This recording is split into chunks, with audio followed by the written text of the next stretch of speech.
ভণ্টিৰ বিয়াৰ দিন চাপি আহিছিল। সেইবাবে গোটেই ঘৰখন আলহী আৰু সম্পৰ্কীয় মানুহে ভৰি পৰিছিল। এতিয়া খুৰাই শুবলৈ ক'তো ঠাই পোৱা নাছিল। সেইকাৰণে মায়ে তেওঁক মোৰ কোঠাতে শুবলৈ পঠিয়াই দিলে। কিন্তু খুৰাৰ মনত মোৰ প্ৰতি কিবা লেতেৰা মনোভাৱ আছিল। মাজৰাতি যেতিয়া কোঠাৰ লাইটটো অফ আছিল, তেতিয়া খুৰাই ঠাণ্ডা লগাৰ বাহানা কৰি মোৰ কম্বলৰ ভিতৰত সোমাই দিছিলহি।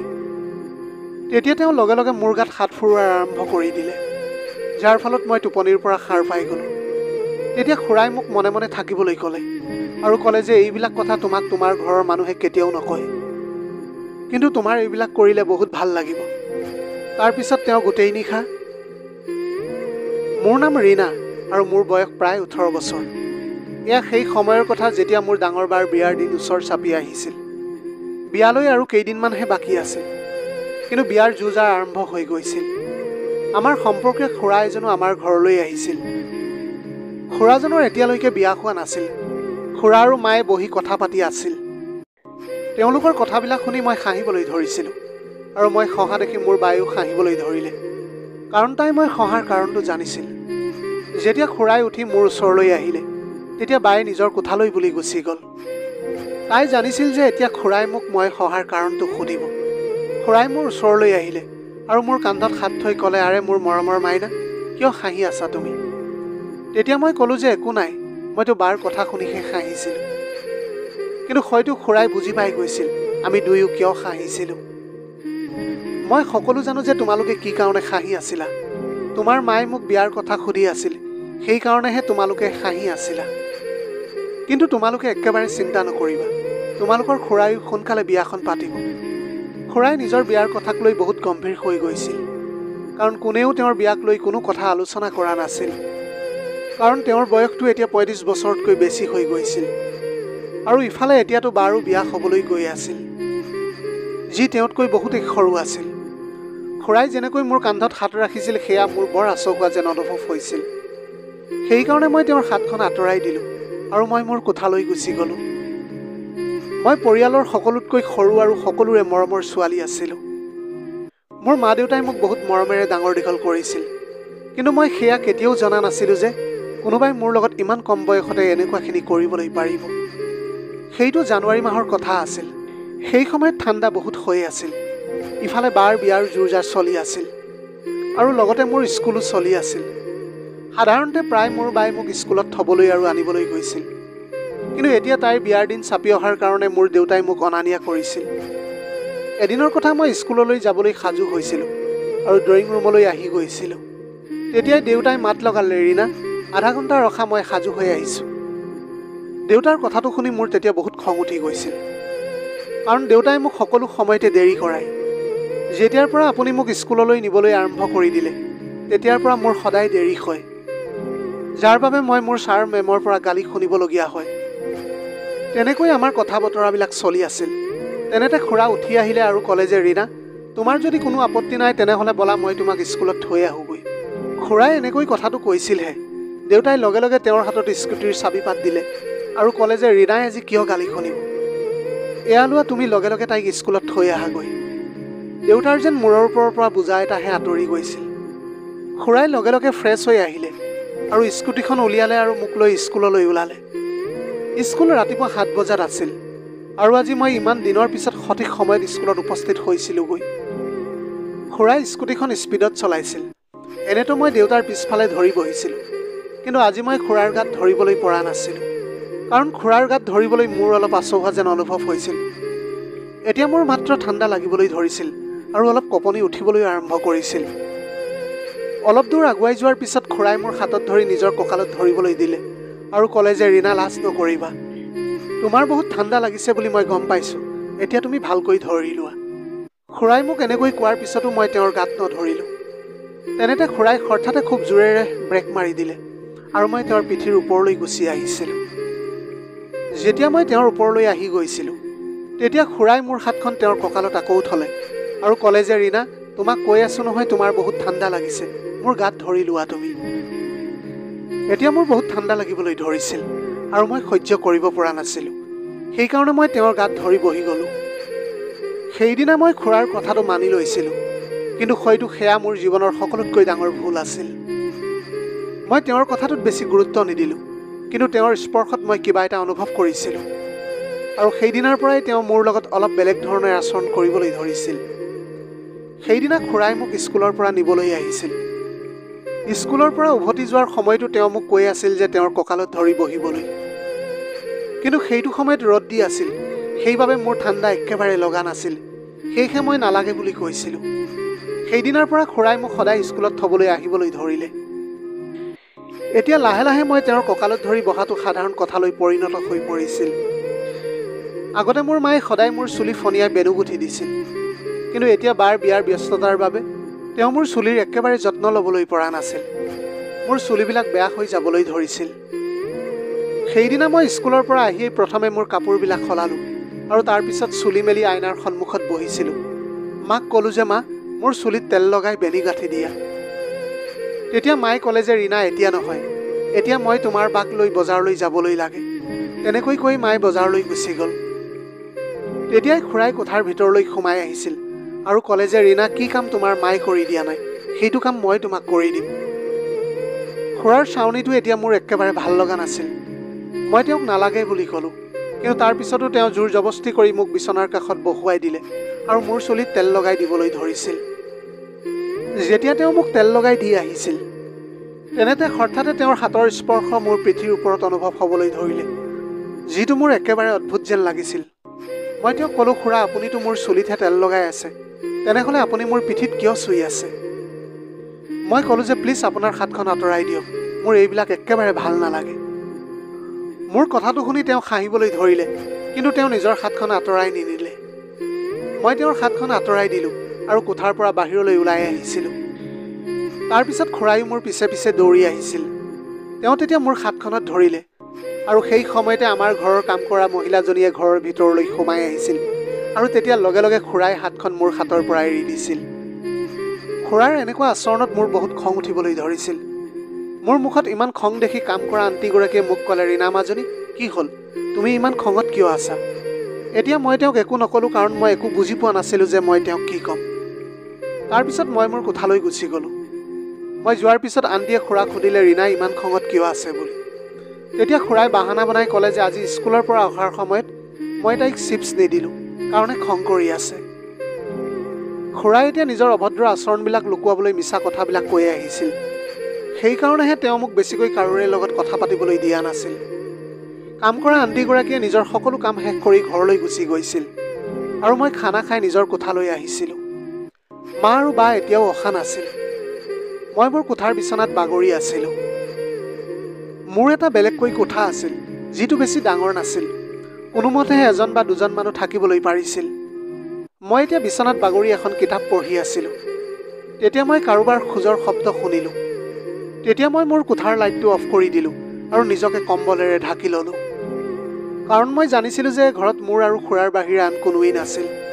মই টোপনিৰ যোৱাৰ ভাও জুৰিলোঁ। তেতিয়াই মোৰ কোঠালৈ খুৰা সোমাই আহিছিল আৰু মোৰ কোঠাৰ লাইটটো জ্বলাই দিলে আৰু ৰীণা ৰীণা বুলি মাতিবলৈ ধৰিছিল। যেতিয়া মই কোনো উত্তৰ নিদিলোঁ, তেতিয়া তেওঁ মোৰ কম্বলখন আঁতৰাই দিলে। তেওঁৰ এনেকুৱা আচৰণত মোৰ এতিয়া বহুত খং উঠি গৈছিল আৰু মই তেওঁক ক'লোঁ যে আপোনাৰ সাহস কেনেকৈ হ'ল মোক এনেকৈ বেয়া মতলবত চুবলৈ, মোৰ লগত আপুনি এইবিলাক অভদ্ৰামী কৰিবলৈ। মোক খঙত দেখি তেওঁ একেবাৰে শান্ত হৈ পৰিছিল। তেওঁ মোক ক'লে যে মাজনী, মই তোমাৰ লগত বেয়া আচৰণ কৰা নাছিলোঁ। অথনি তোমাৰ ফ্ৰকৰ চেইনত তোমাৰ চুলি কেইডালমান ফচি গৈছিল, সেইকাৰণে মই সেই চুলি কেইডাল আঁতৰাই দিবলৈ চেষ্টা কৰিছিলোঁ, কিন্তু তুমি খং কৰিলা আৰু বাহিৰলৈ গুচি আহিলা। খুৰাৰ কথাটো শুনি মই ভাবিছিলোঁ যে হয়তো খুৰাই সেই সময়ৰ কথাটো সঁচাকৈ কৈছে, কিন্তু তাৰপিছত মই ক'লোঁ যে তেনেহ'লে এতিয়া আপুনি ইয়াত কি কৰি আছে? তেতিয়া তেওঁ ক'লে যে মই মাত্ৰ তোমাৰ লগত কথা পাতিবলৈ আহিছিলোঁ, কাৰণ মই দেখিছোঁ যে এইখন ঘৰত সকলোৱে তোমাৰ ডাঙৰ বাকহে বেছি গুৰুত্ব দিয়ে, তোমাৰ লগত কোনেও কথা পাতিবলৈ নিবিচাৰে। আজিয়ে মই দেখিছিলোঁ যেতিয়া তুমি তোমাৰ মাক চুলিত তেল লগাবলৈ ক'লা, তেতিয়া তোমাৰ মায়ে তোমাৰ কথা আওকাণ কৰি বজাৰলৈ গুচি গ'ল। বিয়াৰ যো-জাটো প্ৰয়োজনীয় আছিল, কিন্তু সকলোৰে ফালে চাব লাগে। এইখন ঘৰত আৰু এজনী কন্যা সন্তান আছে, তাইকো গুৰুত্ব দিবলৈ লাগে। মই অন্যায় সহ্য কৰিবলৈ নোৱাৰোঁ।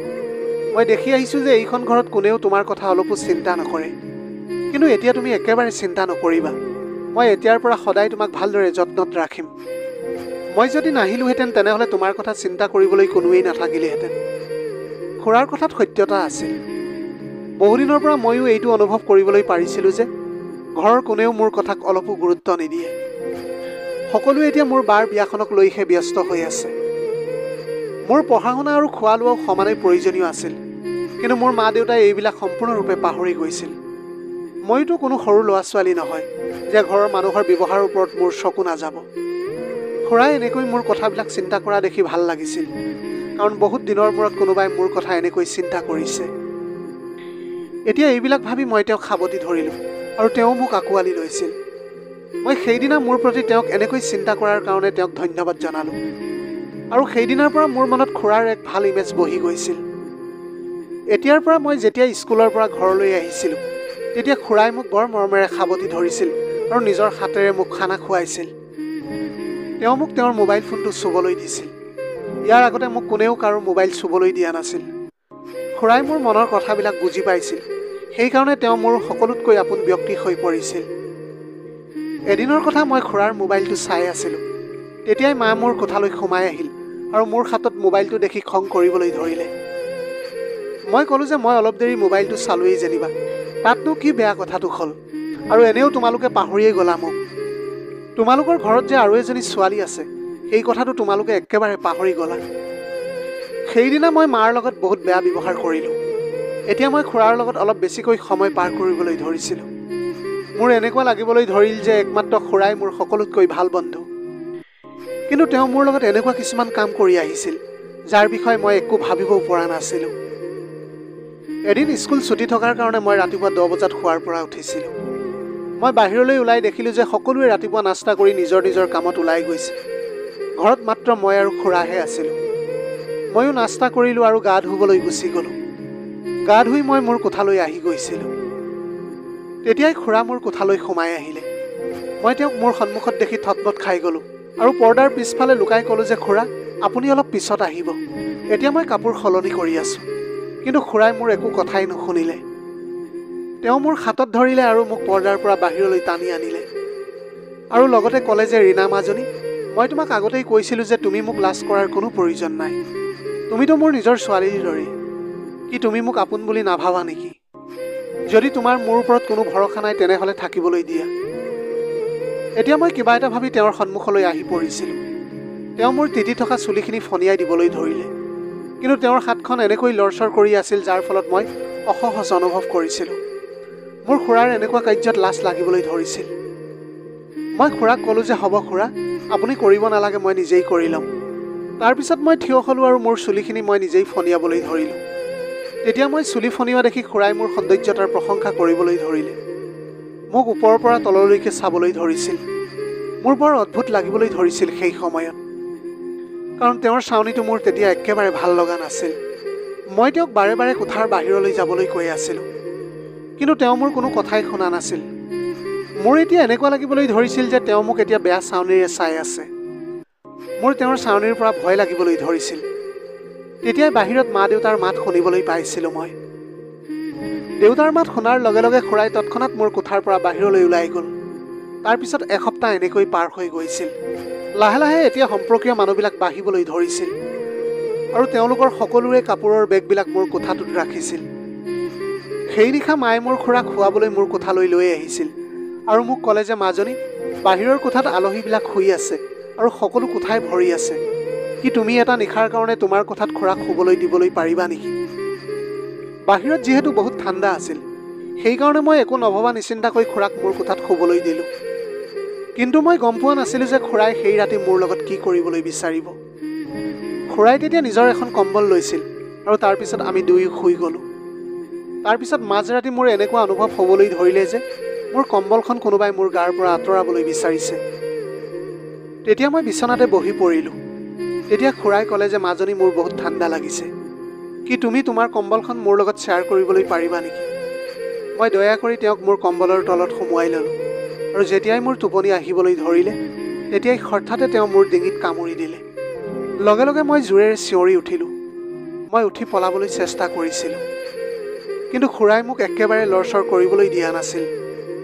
খুৰাই তেতিয়া ক'লে যে মাজনী, এইখন ঘৰত কেৱল মইহে তোমাক ভালদৰে ৰাখিবলৈ পাৰোঁ। ৰীণা, তুমি এতিয়া ডাঙৰ হৈছা আৰু ডাঙৰ ছোৱালীবিলাকৰ কিবা বস্তুৰ প্ৰয়োজন হয় যি মই তোমাক দিম। তোমাৰ ঘৰৰ মানুহে তোমাক সেইবিলাক কেতিয়াও দিবলৈ নোৱাৰে। এতিয়া তুমি মাত্ৰ মনে মনে থাকা আৰু আনন্দ উপভোগ কৰা। খুৰাৰ কথাবিলাক এতিয়া মোৰ একেবাৰে ভাল লগা নাছিল।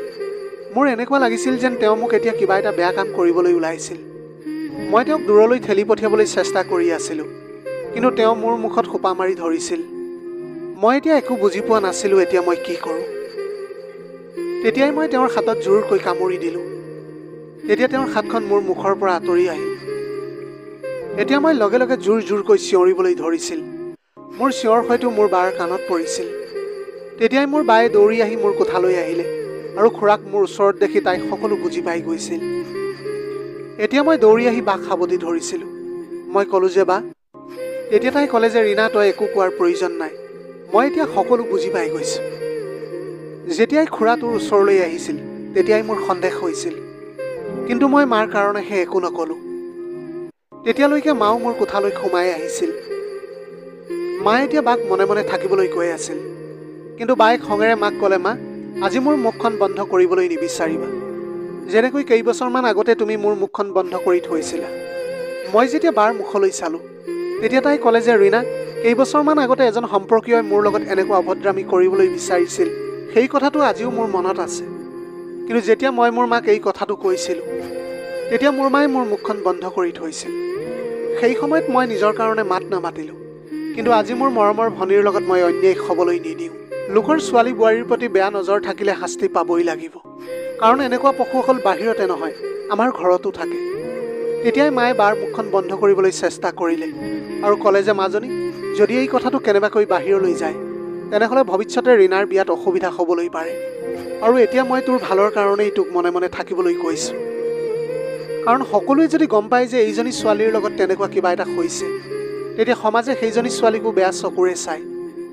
মাৰ কথা শুনি বাৰ আৰু বেছি খং উঠিলে আৰু বায়ে উচ্চ স্বৰত ক'লে যে মা, তোমালোকৰ দৰে কম পঢ়া শুনা মাক দেউতাকৰ কাৰণেই ছোৱালীবিলাক আজি ধ্বংসৰ পথলৈ গৈছে, আৰু এনেকৈ ছোৱালীবিলাকে এইবিলাক সকলো মনে মনে সহ্য কৰিবলগীয়া হয়।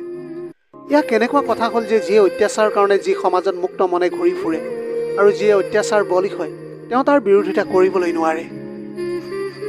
আজি ভগৱানৰ কৃপাত ৰীণাৰ লগত যেনিবা একো বেয়া নহ'ল, আৰু যদি কিবা বেয়া হ'লহেঁতেন তেতিয়াও কি আপুনি এনেকুৱাই কৰিলেহেঁতেন নেকি? এই সমাজত মনে মনে থকা আৰু অত্যাচাৰ বলি হোৱা ছোৱালীবিলাকক বেয়া দৃষ্টিৰে চোৱা হয়। সেইকাৰণে এনেকুৱা কৰাবিলাকেও সমাজত মুক্তভাৱে ঘূৰি ফুৰাৰ কোনো অধিকাৰ নাই। তুমি মোৰ মাতৃ হয়, তথাপিও তুমি মোৰ বিচাৰধাৰাত একমত নহয়। মই এই নৰসাধকটোক পুলিচৰ হাতত গতাই দিম। এইবাৰ দেউতাও আমাৰ লগ দিলে আৰু সম্পৰ্কীয় মানুহখিনিও। সকলোৱে সেই চৰিত্ৰহীন খুৰাক শাস্তি দিবলৈ সমৰ্থন কৰিলে। এতিয়া মাও বুজিবলৈ পাৰিছিল যে তেওঁ কেনেকুৱা ধৰণৰ পুৰণি চিন্তাধাৰাবিলাক লৈ জীয়াই আছে। খুৰাই মোক তেওঁৰ মিঠা মিঠা কথাবিলাক কৈ মোক পৰিয়ালৰ পৰা বিৰুদ্ধে কৰিবলৈ চেষ্টা কৰিছিল, মোৰ সহানুভূতি পাবলৈ চেষ্টা কৰিছিল। সেইটো সময়ত মই সেই চৰিত্ৰহীন পুৰুষজনৰ প্ৰকৃত স্বৰূপটো জানিবলৈ পৰা নাছিলোঁ, কিন্তু অৱশেষত মোৰ পৰিয়ালে মোৰ লগ দিলে। আচলতে নিজৰ মাকে সন্তানসকলক বেয়া স্পৰ্শ কোনটো আৰু ভাল স্পৰ্শ কোনটো সেই বিষয়ে অৱশ্যে বুজাব লাগে, কিন্তু বহুতো মাক দেউতাকে সেই বিষয়ে কথা পাতিবলৈ কুণ্ঠাবোধ কৰে।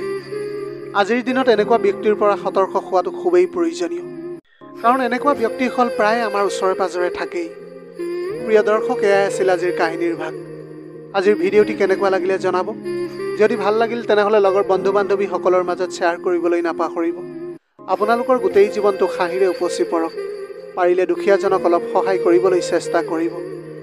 আপোনালোকৰ অকণমান সঁহাৰিয়ে যদি কোনোবা এজন দুখীয়াৰ জীৱনটো সলনি কৰিবলৈ পাৰে, তাতকৈ পুণ্যৰ কাম আৰু এই পৃথিৱীত একোৱেই হ'ব নোৱাৰে। Have a nice day.